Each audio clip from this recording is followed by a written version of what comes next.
Karibu tena Sheria Class. Leo tuna somo zuri sana, ni mwendelezo wa somo lililopita. Somo la leo linasema ni types of companies. Kabla somo hili tujifunza somo zuri sana la Introduction to Company Law in Tanzania. Somo ambalo ni muhimu sana unapoanza kujifunza sheria za makampuni kwa nchi yetu ya Tanzania na kwa ulimwengu kwa ujumla. Na ili kukurahisishia basi nimekuwekea link hapo kwenye description. Unaweza kwanza ukaanza kujifunza hilo somo halafu kaja kwenye somo hili, au pia ukipendeza unaweza kujifunza hili lakini baadaye ukarudi kwenye ile somo la kwanza ili uweze kupata uelewa ambao ni mzuri zaidi. Baada ya kuona sasa maana ya kampuni, baada ya kuona sifa za kampuni ambazo zipo, leo tupitie aina za makampuni ambazo tunazo. Usisahau kusubscribe, usisahau kushare. Karibu sana. Sasa kampuni inaweza kuwa classified, inaweza kuwa classified kwenye classification kadhaa. Kwenye hizo classifications ndani yake tunapata types za companies ambazo tunazo, yani aina. Classification ya kwanza tunaweza classify makampuni tunasema based on ownership, yani kulingana na umiliki. Hiyo ni classification ya kwanza. Classification ya pili tunaweza classify kampuni based on liability, yani tuna classify kwa mujibu wa liability, yani uwajibikaji, yani watu wanawajibikaje. Ya tafsiri ambayo sio rasmi. Lakini pia tunaweza classify kampuni basing on control, jinsi ambavyo kampuni inakuwa controlled, inavyoongozwa, inavyotawaliwa. Classification nyingine.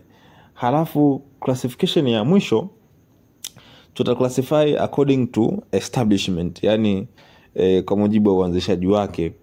Tunaweza pia kuclassify kampuni. Sasa moja kwa moja tuanze na classification ya kwanza. Tunasema tunaclassify company according to ownership. Sasa kwenye ownership hapa kwa mujibu wa umiliki tunapata aina mbili za kampuni. Yani in this classification of ownership we get two types of companies. Sasa aina ya kwanza tunasema ni public company. Nasema ni makampuni ya umma. Sasa makampuni ya umma yanakuwaje? Yanakuwa hivi. Cha kwanza kabisa yamestatiwa kwenye memorandum and articles of association ya kwamba yenyewe ni public companies, yani kwamba ni makampuni ya umma. Hizi memorandum and articles of association ndizo ambazo niseme ndio kama zinatengeneza kampuni yenyewe. Sasa kwa masomo ya huko mbele litakuja somo baada ya hili litakalofuata masomo la pili kutoka hili, tutaelezea kwa undani sana memorandum na articles of association. Karibu sana. Kwa hiyo sifa ya kwanza lazima iwe imestatiwa kwenye hizo memorandum, tunaita kifupi kwamba yenyewe ni public company. Lakini sifa ya pili ni kwamba makampuni ya umma kunakuwa na free transfer of shares to the general public, kwamba umma sasa unaruhusiwa, yani mtu ambaye ana share kwenye kampuni ya umma anaruhusiwa kutransfer share zake, hisa zake kwa mtu yeyote yule kwenye jamii. Hiyo ni kwa mujibu wa kifungu cha 45 cha sheria ya kampuni, yani section 45 of the Company Act.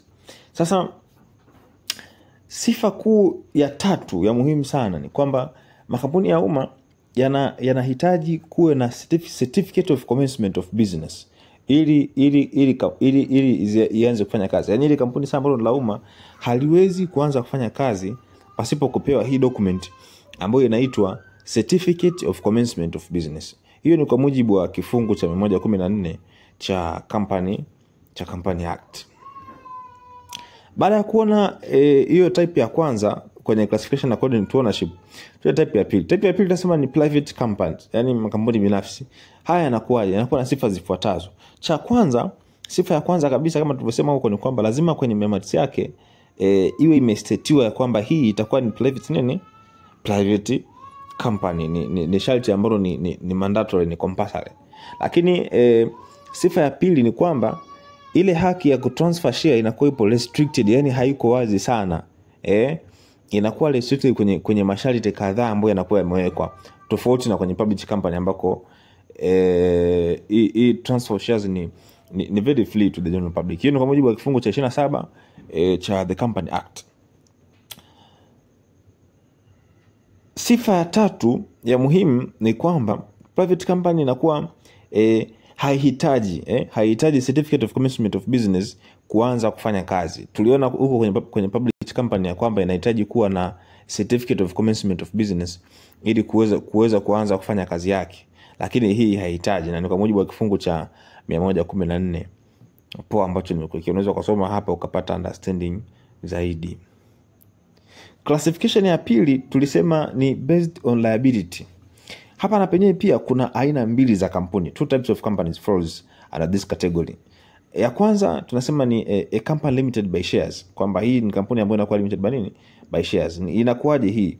Hii inakuwa ya kwamba liability ya wale members wa kampuni inakuwa ipo limited kwenye kiasi cha unpaid shares, the amount of unpaid shares.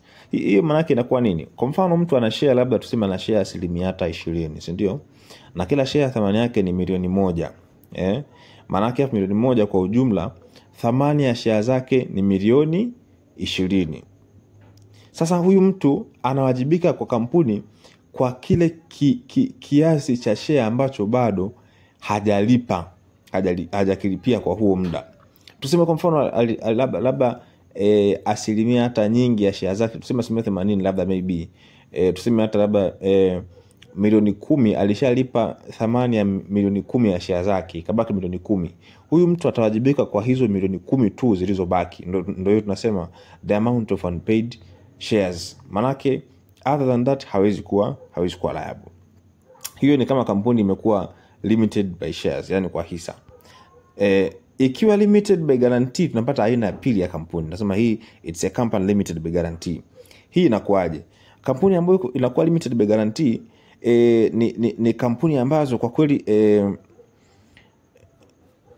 ni kampuni kwenye memati zake imesema wazi kabisa ya kwamba hii kampuni iko limited by guarantee, na kwamba watu hawa na hawa wameundertake au wameahidi ya kwamba watalipa kiasi kitakachokuwa kinadaiwa. Mfano kampuni ikielekea kwenye kufilisika au ikiwa inafanya winding up, utaona huko mbele winding up maana yake nini. Kwa hiyo hii yenyewe wanalipa tu mwishoni, kampuni ikiwa inafilisika au kampuni ikipata shida. Kwa hiyo nasema that's a company limited by guarantee. Classification ya tatu tunasema it's a classification basing on control. Kwenye basing on control maana yake ni jinsi gani kampuni inakuwa controlled. Na kwenye classification unapata two types of companies, that's holding company and subsidiary company. Holding company ni kampuni gani? Tunasema holding company ni kampuni ambayo inaicontrol kampuni nyingine.